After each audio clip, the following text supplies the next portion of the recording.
uma ideia de que o design segue uma história, uma narrativa. O design ele conta uma história no produto.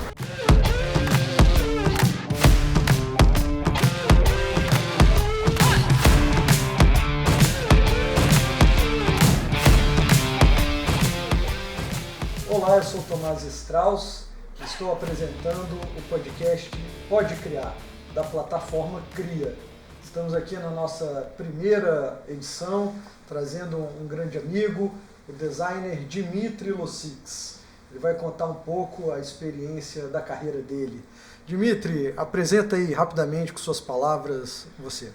Pois é, eu me chamo Dmitry, sou formado em desenho industrial, em dupla habilitação, projeto de produto e programação visual, e estou aí há uns 16 anos trabalhando em projetos de diferentes áreas, de embalagem à arquitetura. Eu acho que tudo que envolve, de certa maneira, a criação passa pelo nosso escritório, pela Choque. Então, é uma coisa que eu me sinto muito realizado de fazer. Eu posso ser uma daquelas pessoas que falam assim que adora o que faz. Que bom, Dmitry. E vamos voltar um pouco no tempo. Como é que tudo isso começou? Quando é que você, num determinado momento, sei lá, pela infância, pela adolescência, decidiu, para a tristeza dos seus pais, não fazer medicina nem direito e ser um designer? Pois é, né, cara? E foi uma decepção e tanto, viu, cara? Meus pais queriam que eu fizesse alguma ciência natural, biologia, física, ou seja, o foco nem era bem dinheiro, mas era fazer alguma coisa diferente de na área de criação. Ciências, talvez? Seus pais são professores? Os meus pais são professores universitários, então eu acho que eles queriam alguma coisa ligada à academia. E é engraçado, cara, eu era criança e eu adorava desenhar objetos, e mesmo quando eu desenhava monstros, eu desenhava nos mínimos detalhes. Tipo, eu fazia quase que um desenho técnico do painel do carro, isso eu falo na segunda série. Então, eu tinha já uma abordagem bem descritiva de desenho, e eu gostava de criar coisas novas, eu queria desenvolver novos objetos, novos carros, eu gostava de desenhar até novos animais, eu adorava National Geographic, então eu pensava em algumas misturas loucas entre um puma com um leão, e desenhava esses animais em todos os seus detalhes, o tipo de dente, o tipo de olho, ou seja, já tinha, acho que desde cedo, essa vontade de criar coisas novas e nos mínimos detalhes, entendeu? Assim, a ideia de se projetar mesmo algo novo. Então, isso é bem antigo na minha vida. E eu fui seguindo assim, esse caminho, né? Eu quase fiz biologia, porque eu também adorava natureza, adorava botânica, adorava trabalhar com animais e tal. Mas essa questão do desenho, essa questão da criação era algo muito forte em mim. Né? E fui, em vários momentos, pessoas tentaram me convencer de seguir outra carreira, outra coisa. Na época que eu decidi fazer desenho industrial, não se falava muito sobre desenho industrial, sobre design. Né? Na época era desenho industrial, não era nem tanto design. E a ideia que se tinha da área era como se a gente fosse desenhar parafusos, porcas, máquinas, coisas muito sem graça. O design não tinha esse glamour que tem muito hoje. Voltado para a indústria, equipamentos. Mas algo dentro de mim falava assim, cara, eu quero desenhar, eu quero criar, mas a escala das coisas que eu quero criar é uma escala menor, é uma escala de coisas que eu posso tocar. Eu gosto de objetos, né? Eu até cogitei a ideia de fazer arquitetura, mas eu gostava mais do móvel, de um produto, de um carro, de uma embalagem. Eu adorava colecionar carteira de cigarro. Com 10 anos de idade, 11 anos de idade, eu adorava colecionar carteira de cigarro, e eu me apaixonava pelo design dessas carteiras de cigarro. Aquilo comunicava muita coisa. Essa geração que está vindo agora, talvez não entenda, mas nos anos 80 e 90, a indústria do cigarro era uma indústria muito glamourosa, assim, muito sedutora. Você não tinha aquelas fotos, né, de pés amputados e nada, você não tinha essa experiência de terror nas embalagens como você tem hoje, né? Graças a Deus, a gente está mais consciente hoje, mas naquela época não havia essa consciência tão grande de que o cigarro faz mal. Então a carteira de cigarro era uma síntese do que havia de mais sofisticado, elegante ou aventureiro, no caso de um Marlboro. Então eu gostava muito também dessa ideia de como você podia comunicar uma série de experiências numa caixa ou numa marca, sabe? Aquilo ali para mim era fantástico. Então, eu, moleque assim, eu já pirava nos acabamentos gráficos, sabe? Tinha uma carteira de cigarro que era John Player, era preta, fosca, tinha um hot stamp, que incrível, que lindo aquilo, né? Então, era teu patrocinador do Ayrton Senna, que ganhava era as corridas patrocinador do Ayrton todas. Senna, exatamente. Na Fórmula 1. Então, eu acho que teve um pouco essa origem, essa mistura de tudo, né? Essa vontade, esse gosto pelo desenho, esse gosto pela criação e essas lembranças dessas coleções que eu tinha de carteira de cigarro e de pequenos objetos, de desenhar carros e produtos, enfim. Isso aí mexeu muito comigo e eu resolvi peitar um pouco os meus pais e seguir essa carreira de desenho industrial. Eu me lembro que meu pai quase chorou quando ficou sabendo que ia fazer desenho industrial. E a partir daí, como é que você achou propriamente o curso? Naquela época não devia ter muita opção, né? Você fazia, sei lá, uma faculdade de comunicação, ou desenho industrial? Eu tive sorte de ter, eu estava em Brasília na época, então tinha um curso de desenho industrial. É engraçado, eu não passei na específica de primeira, né? Isso é louco, assim, eu não passei de primeira. Então eu tive que fazer, foi só na segunda prova específica que eu passei. Então, ou seja, quase entrei para uma outra área, mas foi uma entrada assim na graduação tranquila, foi uma coisa assim, eu não tive muita dúvida onde eu iria fazer, estava fácil, era o UNB. Claro que se eu fosse pensar hoje, a gente tem um leque infinito de possibilidades, né? Mas a escolha do curso foi algo tranquilo. O difícil é o pós-curso, entendeu?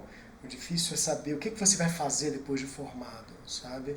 Eu acho que é uma questão assim que pesa especialmente em áreas que são áreas um tanto quanto novas, sabe? A gente não tem uma cultura ainda tão grande no Brasil de se consumir design, né?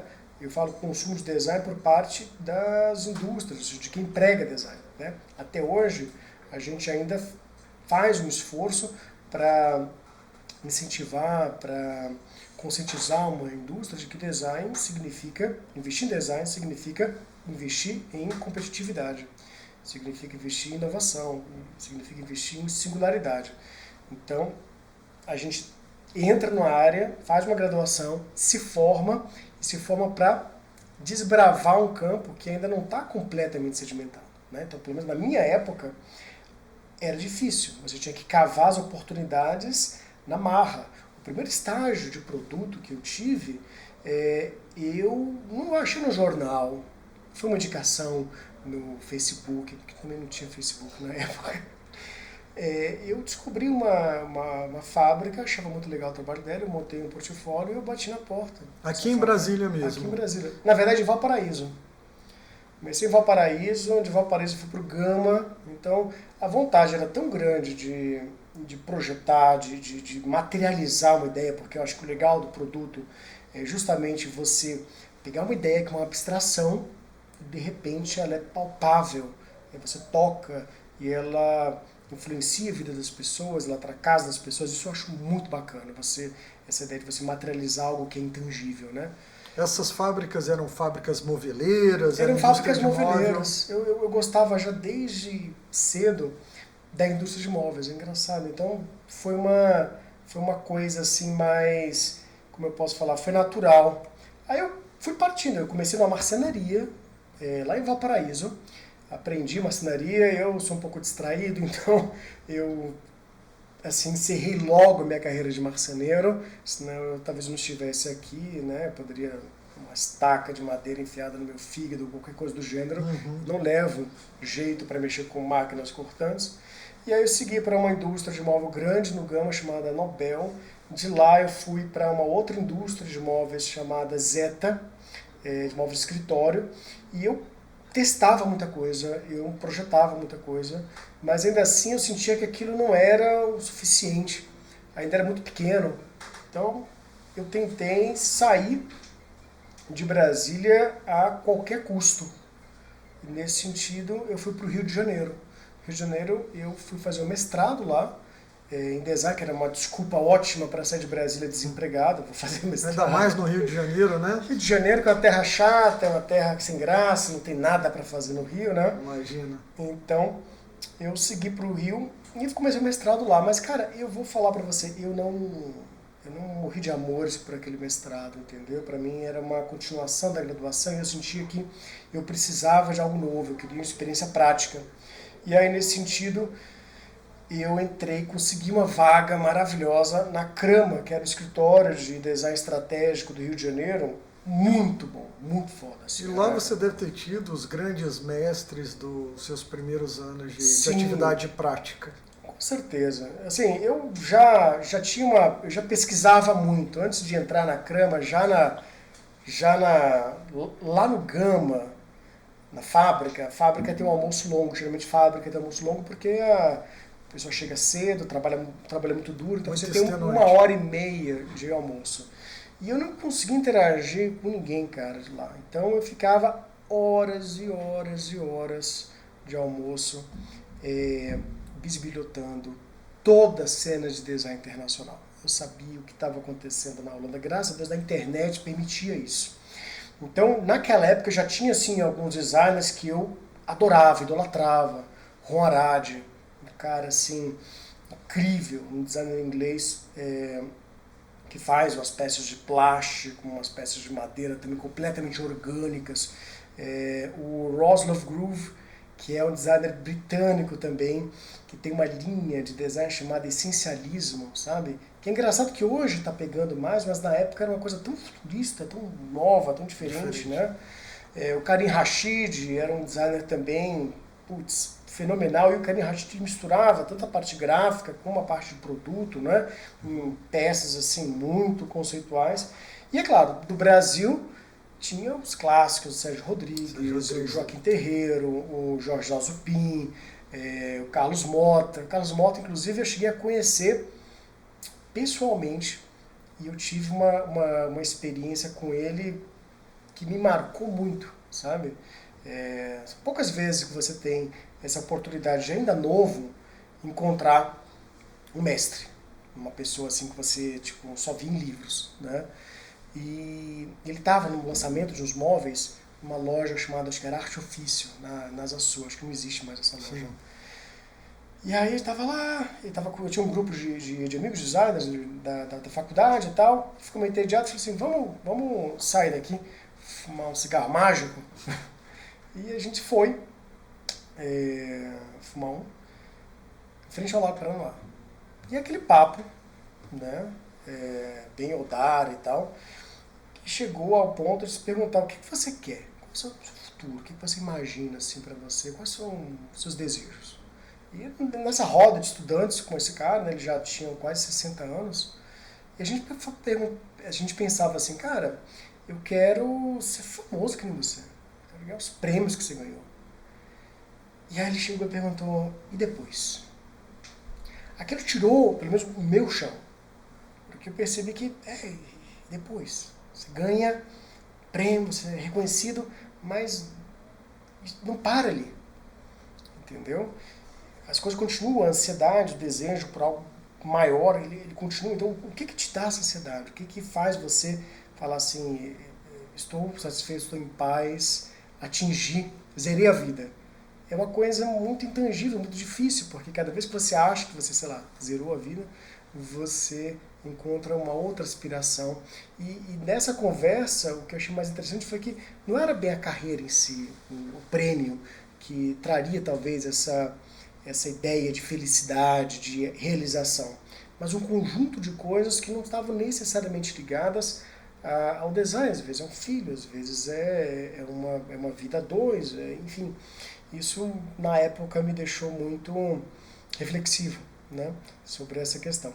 Mas, voltando para o Rio, segui a carreira lá na Crama. Na Crama, com outros mestres do design carioca. Sim, como o Ricardo Lente, foi meu chefe. Ricardo Lente é um cara, um super ilustrador, desenhou as principais capas de disco da MPB brasileira, sabe? Sem falar de vários livros, né? Que ele também fez o projeto gráfico, fez as capas e tal.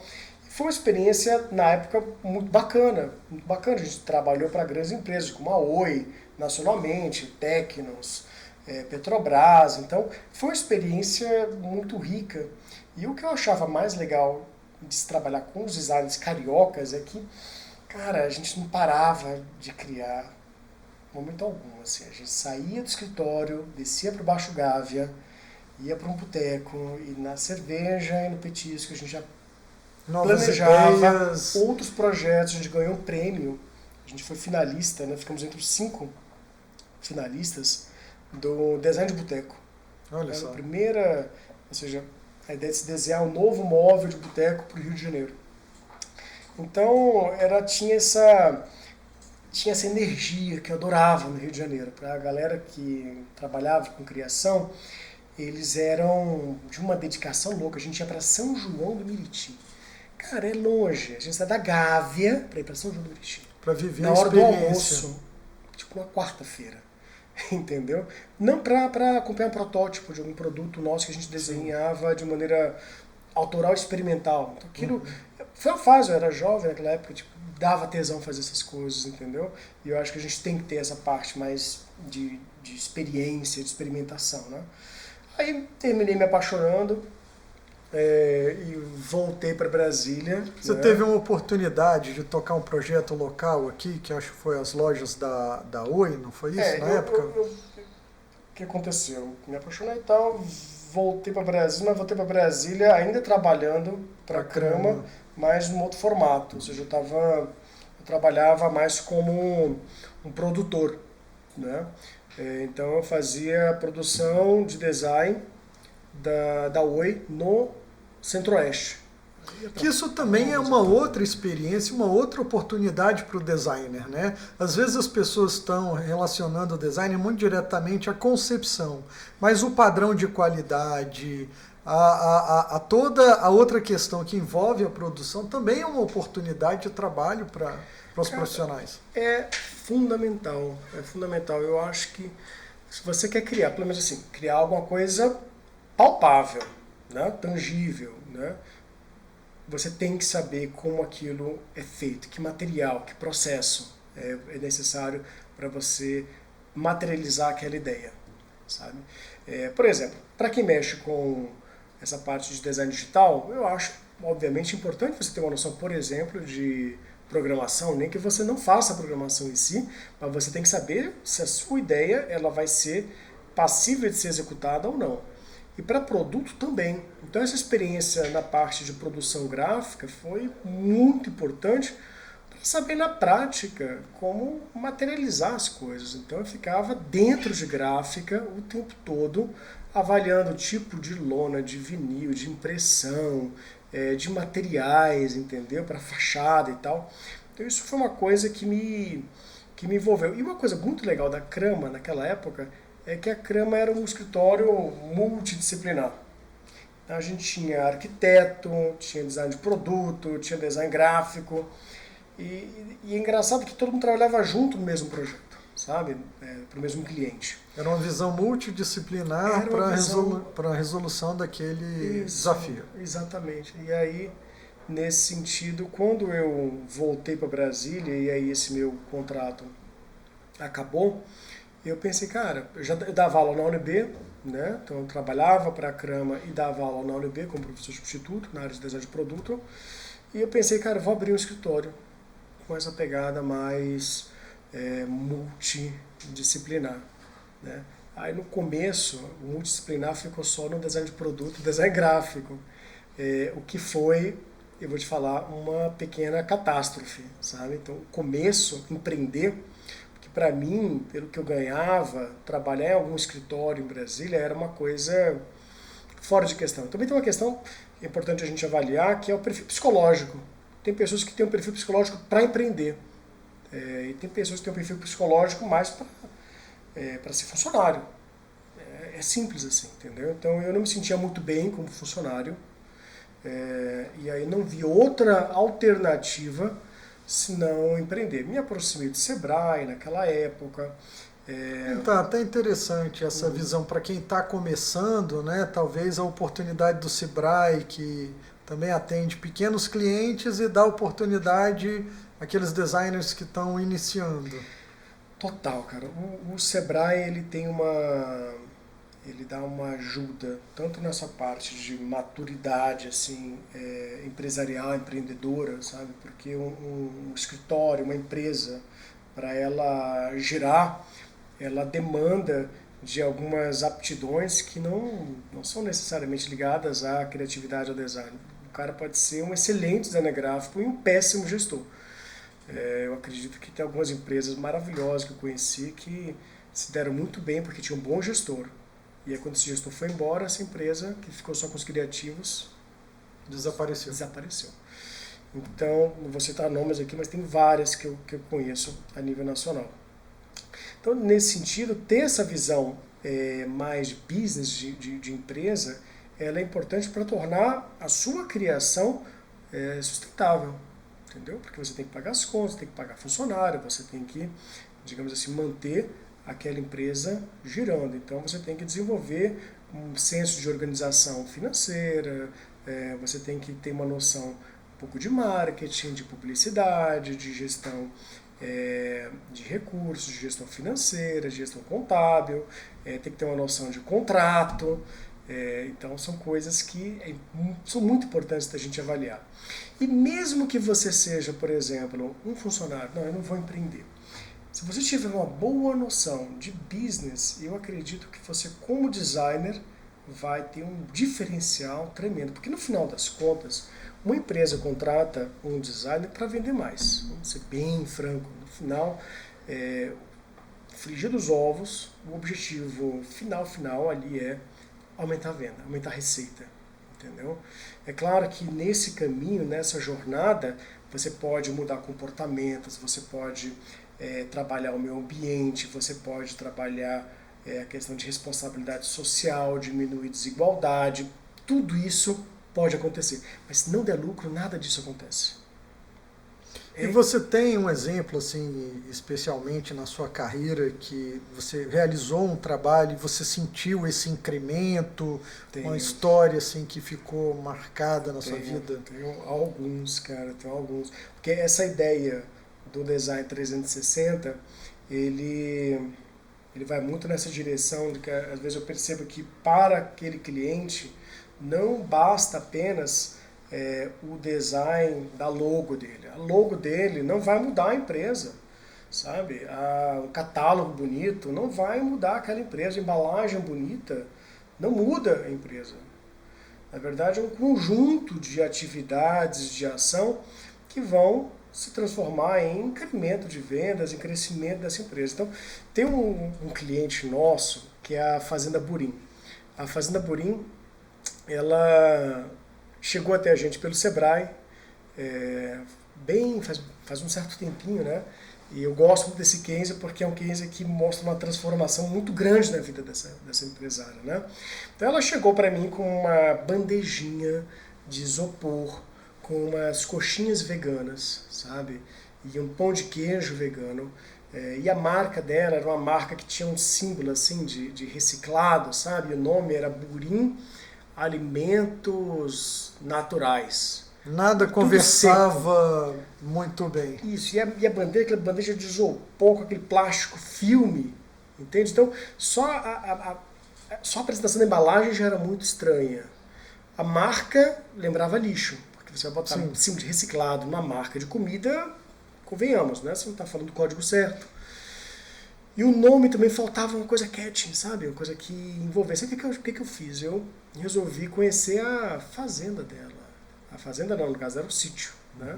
A coxinha era boa? Era maravilhosa. Ah, o produto era incrível. Sim. O produto tinha alto valor agregado, vegano, paga caro pelas coisas, então tinha um potencial imenso de receita muito bacana, entendeu? Mas a apresentação era ruim, ela não conseguia colocar em nenhum supermercado.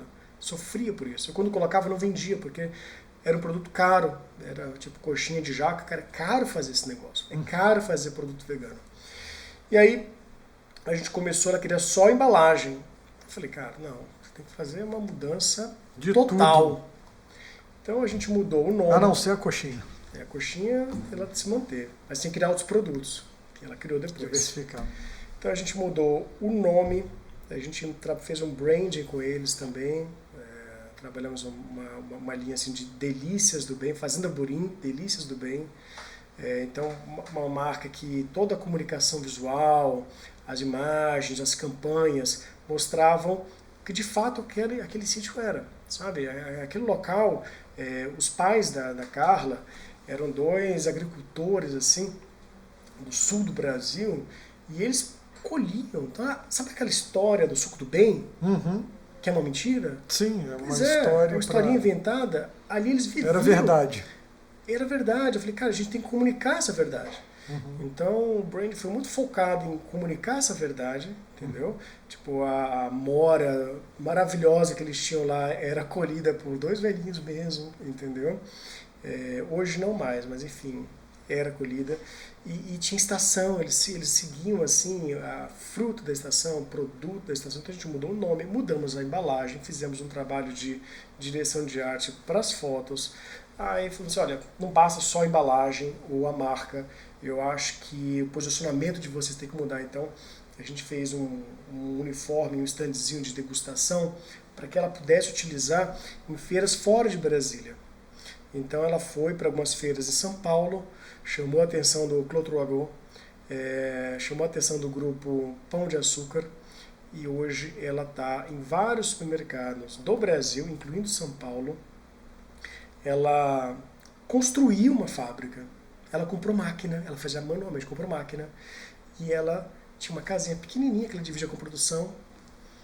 Prosperou. Casarão, ela prosperou e foi um design, mas não só a logo em si, foi um conjunto de ações. Mesma coisa, dá um exemplo aqui, da Malvejamski, né? Ela foi uma das responsáveis aqui por esse prêmiozinho do IFE. Muito bonito, hein? Esse troféu é o de ouro, né? Esse aqui é o Oscar do do design. design. Isso. A James, a gente começou desenhando móvel para eles, né? Era um sonho nosso desenhar móveis, né? E a gente só conseguiu desenhar móveis, né, em escala, indústria, para a indústria, quando a gente decidiu sair de Brasília também. É engraçado isso, né? Eu acho que hoje a gente consegue projetar em Brasília para empresas de fora de Brasília. Eu acredito que Brasília pode virar um exportador de design. Assim como a Nike, por exemplo, a ideia de projeto é americana. Os Estados Unidos já fazem isso. Uhum. Na parte de produção, ela pode ser feita em outros lugares. Você pode exportar inteligência, sabe? Então, Brasília tem para mim esse viés.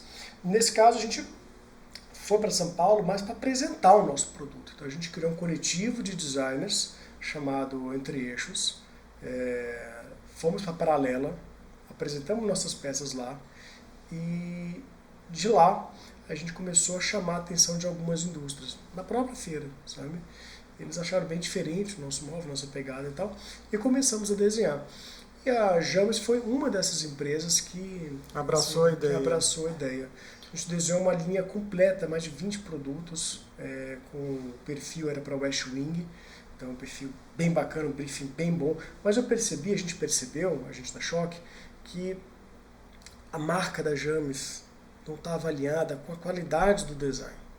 Eles tinham, por exemplo, o Bruno Falks, que é um baita do designer, eles trabalhavam com o Fabrício Ronca, super designer, mas a marca, a forma de apresentação dos produtos, o stand, não conversava com todo aquele investimento de design de produto. Então a gente falou, olha, vamos redesenhar essa marca, depois vamos mudar a apresentação desses produtos, entendeu? Por exemplo, você vai fazer uma foto, um render, né? uma imagem de um produto, dá um destaque, assim, pensando em rede social. Hoje os arquitetos não veem em revista mais, é Reels, é Instagram, então vamos fazer direção de arte para as fotos mais quadradinhas. E você não precisa montar, se eu estou vendendo uma mesa de jantar, eu não preciso botar, por exemplo, aquela coleção completa, sabe? Que é a mesa, a cadeira, o aparador, tudo combinando, sabe? É um tipo de... Ele estava com um produto com padrão A, mas a comunicação estava numa comunicação de produto C. Porque é bem padrão, assim, às vezes, Casas Bahia, você fazer aquele ambiente onde está tudo combinandinho, entendeu?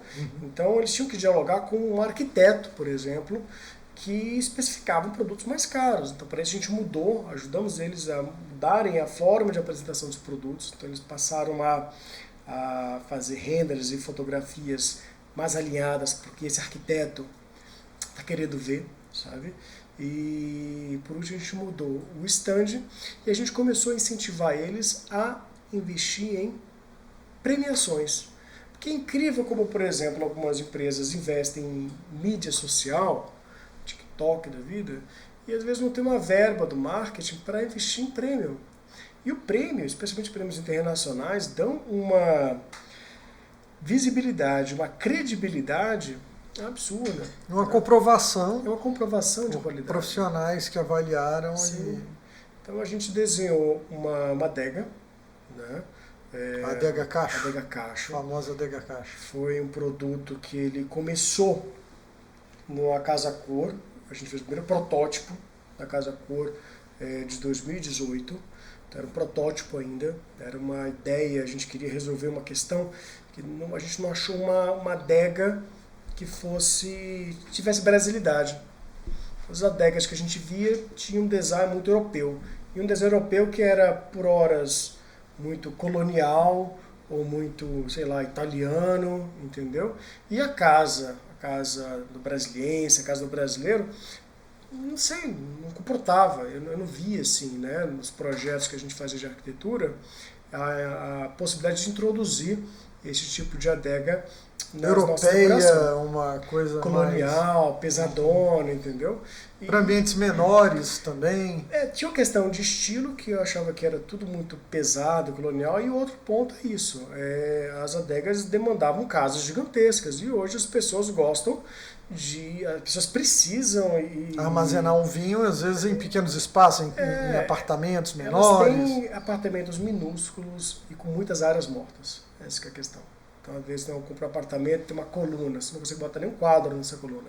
Então, a gente pensou em criar uma adega que tivesse brasilidade e uma adega que pudesse ter uma modulação que servisse tanto num apartamento, numa kitnet na W3, como numa mansão no Lago Sul. Essa era a ideia. E uma adega que falasse de símbolos brasileiros, sabe? Tivesse o nosso DNA. E que fosse, ao mesmo tempo, fácil de fabricar, barata de se produzir, democrática de se usar. E a gente fez esse produto, ficou no protótipo por um tempo, aí eu acredito assim, que o design, quando ele tem uma ideia, ele tem que insistir nela muitas vezes, sabe? E a gente insistiu.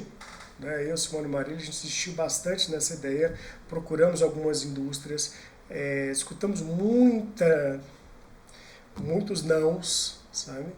Até que a James, que já era um cliente nosso, topou total fazer. E aí foi uma coisa muito bacana, as peças ficaram bem legais e tal, mas ainda assim, para ser bem franco, quando a gente lançou ela na Abimad, ela chamou a atenção da crítica especializada, mas ainda não havia caído no gosto popular, não virou uma febre de venda. Mas falamos assim, cara, a gente tem que ensinar as pessoas a usar essa peça. Quanto mais, é muito engraçado que as pessoas falam assim de um design inovador, de uma coisa disruptiva, e às vezes as pessoas não estão preparadas para uma coisa de fato muito nova e diferente. Então você tem que fazer um exercício de comunicação para explicar para aquelas pessoas o que é aquele produto. E foi o que a gente terminou fazendo. A gente começou a trabalhar com vários renders, imagens, para mostrar como essa peça podia ser utilizada para arquitetos. Porque modulação, às vezes, é uma coisa que não entra fácil na cabeça do cliente final ou do arquiteto. Às vezes a pessoa quer a coisa pronta, né? E a gente começou a botar essa peça em concursos para ter a chancela, para ter alguém dizendo, isso é bom. Isso tem valor. E a gente havia ganhado o Brasil Design Awards, e aí falaram, você ganhou o Brasil Design Awards, então você pode participar do IFE, que é um prêmio muito caro, com desconto. Eu falei, bora. Aí eu falei com a James topou entrar e financiar, porque é um investimento pesado, o IFE é para a indústria mesmo. Eu recomendo que um designer freelancer invista no IFE, a não ser que ele a não ser que ele tenha um carro para vender, porque caro, vai gastar aí uns 30 paus brincando numa inscrição da peça. Uma inscrição da peça. Então, eles toparam e a gente levou, né? O IFE não foi só o IFE, porque o IFE é um atestado de qualidade, então você recebe aquela plaquinha vermelha dizendo que o seu produto ele é bom. E é uma peneira muito fina, sabe?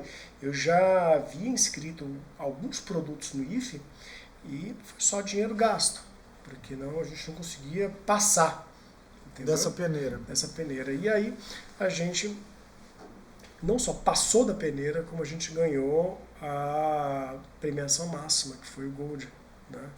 Então a gente ou seja, a gente colocou a James, o design fez com que a James, hoje, se você entrar no site do IFE, a James está entre as 25 empresas melhor pontuadas da América Latina em design. Você tem a Deca, pau a pau. Então a gente está na 25ª posição, você tem o Jader Almeida da Solos em 16º, entendeu?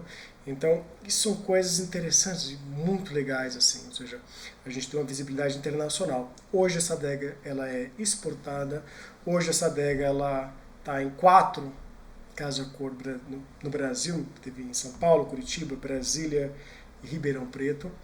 E hoje ela está vendendo pra caramba, né? Tem um reelzinho dela que teve mais de 3 milhões de visualizações. Então, assim, é um produto que ganhou, mas olha que coisa louca, de 2018 a 2022. Ou seja, na pandemia tem que ser muito perseverante. Você não pode desistir, entendeu? Tem que ser teimoso, cara. Você tem que forçar a barra mesmo, sabe? Então eu vejo assim, sobre a minha carreira, foi sempre a forçação de barra mesmo, sabe? Pois é, a gente está falando de muitos momentos maravilhosos que você viveu, mas esse espaço aqui, ele também tem o objetivo de mostrar os momentos difíceis, né? Que designers, criativos, às vezes passam, porque a vida, por exemplo, do empresário não é um mar de rosas, são altos e baixos. Me fala um pouco assim de algum momento seu de superação que você viveu. Cara, teve um período negro assim da minha vida, que eu tinha voltado do Rio de Janeiro, ou seja, estava em Brasília, comecei a dar aula na UNB. Rolou aquele baixo astral de sair do Rio de Janeiro, voltar para Brasília, um mercado muito menor do que o mercado de design do Sudoeste, cara. Então, do Sudeste. Simplesmente não tinha trabalho. Muito complicado. Eu virei consultor do Sebrae, ou seja, cara, você tem que mexer o doce mesmo para acontecer, consultor de design, mas ainda assim não aparecia quase nada, cara. Foi um período assim que eu fiquei tão frustrado que eu cheguei até a pensar mudar de área. Foi assim uns 3 anos da minha vida que eu gostaria que ficasse de fato bem pro passado mesmo, sabe? Eu gostaria de esquecer talvez.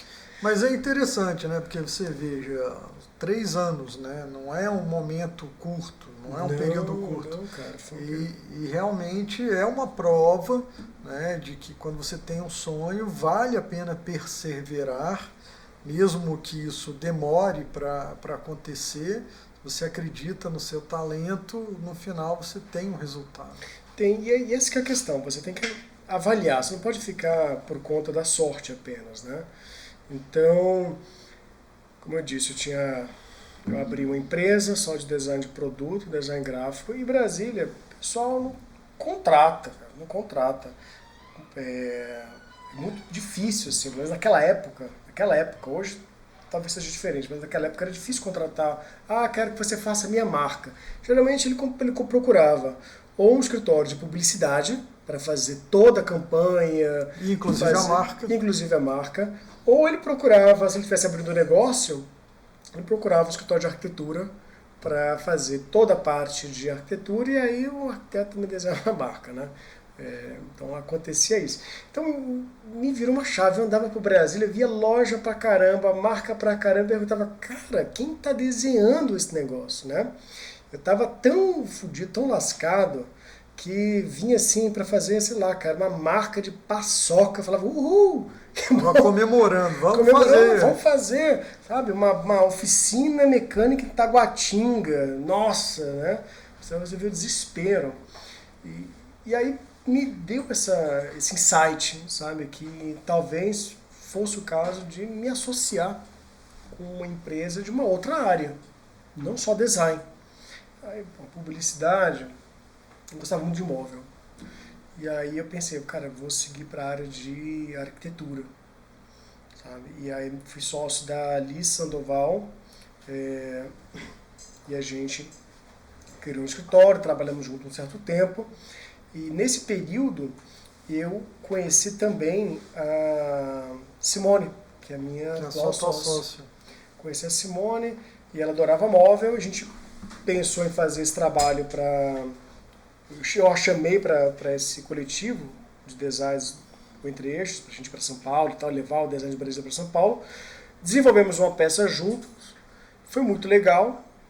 E a minha sócia antiga, Lisa, ela engravidou, falou, olha, eu não quero mais essa vida louca de escritório, de empresária, vou seguir uma carreira acadêmica. Perdi 2 sócios para a academia, o primeiro sócio, André Maia, e a Liz. Aí eu fiquei meio órfão, tinha me dado bem com a Simone, com o sócio dela, na época, e recebi um convite e me mudei para lá, cara, e abri sociedade com a Simone, com esse outro sócio, na Domingo Arquitetura e Design. Estão lá desde então, né? Aí a Domingo deixou de existir e hoje é a Choque. Maravilha, Dimitri. Estamos chegando agora ao fim do nosso podcast. Foi muito interessante essa visão geral de um designer que é de Brasília, que prosperou em Brasília, teve experiências em outros estados e até prêmios internacionais. Me fala agora só uma mensagem final para quem está começando, o que você indica, fontes de pesquisa, de trabalho, que armadilhas evitar. Tá. Bem, eu acho que hoje é importante que o designer tenha muita clareza sobre o que se espera dele, não é? Especialmente na área de design de produto, né? O designer, aquela frase de que a forma segue a função, essa visão mais funcionalista, prática e pragmática do design, eu acho que ela vem dando cada vez mais espaço para uma ideia de que o design segue uma história, uma narrativa. O design ele conta uma história no produto. Eu acredito que uma cadeira de 2022 ela é diferente de uma cadeira do século XVI, não porque as pessoas se sentam de uma forma diferente, mas porque as pessoas querem histórias diferentes. Elas apreciam uma estética diferente. A ideia de beleza muda, porque a gente precisa de novas narrativas. Então o que muda sempre é a narrativa. Novas histórias. Saber contar uma história diferente. Então isso eu acho uma coisa bastante importante. Acredito também que o design ele tem que ter uma noção muito clara de que design tem que ter um resultado econômico, sabe? Para o cliente. Para o cliente e para ele também. Engraçado. Saber cobrar, talvez. Saber cobrar, saber fazer um contrato, sabe? Um contrato de royalties, um contrato de venda de projeto. Você indica algum fornecedor, o Sebrae, para quem está começando? Olha, eu indico o Sebrae para quem está começando, especialmente nessa parte de plano de negócio, uma Empretec, é bem legal. Eu indico também uma pós-graduação, pós em marketing. Eu fiz pós-graduação em marketing, fiz pós-graduação em gestão de projetos. Então isso ajuda muito assim você ter uma visão mais madura de desenvolvimento. E você falou aí na tua conversa de se envolver em associações, você é membro da ADEGRAF? O outro ponto também que eu recomendo é, de fato, você não estar sozinho. Eu sofri naquele período porque eu estava sozinho de certa maneira. Quando eu me associei com as pessoas certas, a coisa deslanchou. Isso também saber escolher as pessoas certas, isso, né? Que nem sempre é um desafio, claro. Isso para tudo, para design, para empresa. Uma empresa, eu acredito que uma boa sociedade, você tem que ter aquele que promete, você tem que ter aquele que cumpre. Se você tem duas pessoas que só cumprem, você não vai ter ninguém para vender o seu peixe. Se você tem duas pessoas que prometem, você não tem ninguém para entregar, você não vai ter ninguém para entregar aquilo que você está prometendo. Então, minha sugestão, nunca esteja sozinho, saiba o seu perfil, você é o perfil de entrega, você é o perfil de promessa. Você comercial ou você faz, bota a mão na massa, bota a mão na massa, entendeu? Às vezes você pode ter um sócio que ele é um cara tímido e tal, mas ele é um puta criador, entendeu? E às vezes você vai ter uma pessoa que fala super bem, tem uma parte social incrível, que às vezes inquieta demais para poder focar no desenvolvimento de um produto e de uma entrega.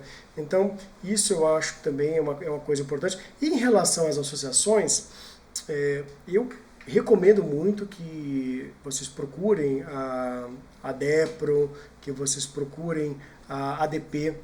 Pelas associações, a gente tem fortalecido tanto o design hoje, que pela ADP, né, a gente desenvolveu, a gente participou da curadoria da mostra de design em Nova York, a Casa Brasil. Levamos mais de 100 indústrias para lá, mais de 50 designers do Brasil todo para lá, sabe? Então, Centro-Oeste, Norte e tal. Então, o design, quando ele se junta, ele ganha essa força. A gente estava com a Apex, estava com a Bimóvel, estava com todas as associações produtivas do Brasil em Nova York, mostrando um design riquíssimo que movimentou, só de negociações, movimentou mais de 100 milhões. Então foi uma experiência incrível, a Casa Brasil mais o CFF. E a gente também, através de associações, através de grupos, né, a gente está na co-curadoria da Design Week em México, levando talentos também do Brasil e de Brasília também para a cidade do México. Então essa união, eu acredito que ela é fundamental. E a nossa carreira, ela sofre muito com essa desunião. Se a gente fosse um pouco mais organizado, talvez a gente tivesse um pouco melhor. A gente não tem um CREA ainda. A gente não é como... a gente não tem um CONFEA. Não tem um conselho que ajude na regulamentação. Sim, né?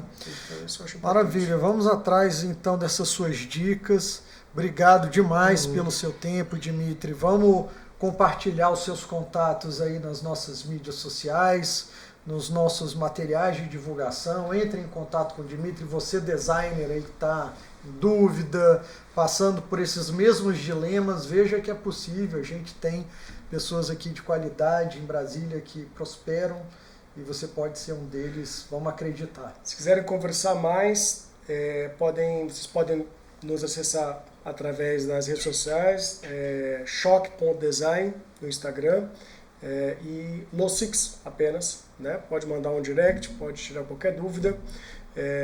Nosso escritório fica na 204 Norte, então quer compartilhar uma dor, quer conversar sobre um projeto, a gente está de portas abertas aqui. Como eu disse, se a gente não se unir, a gente não vai muito longe. Maravilha, Dmitry. Muito obrigado mais uma vez. Até a próxima.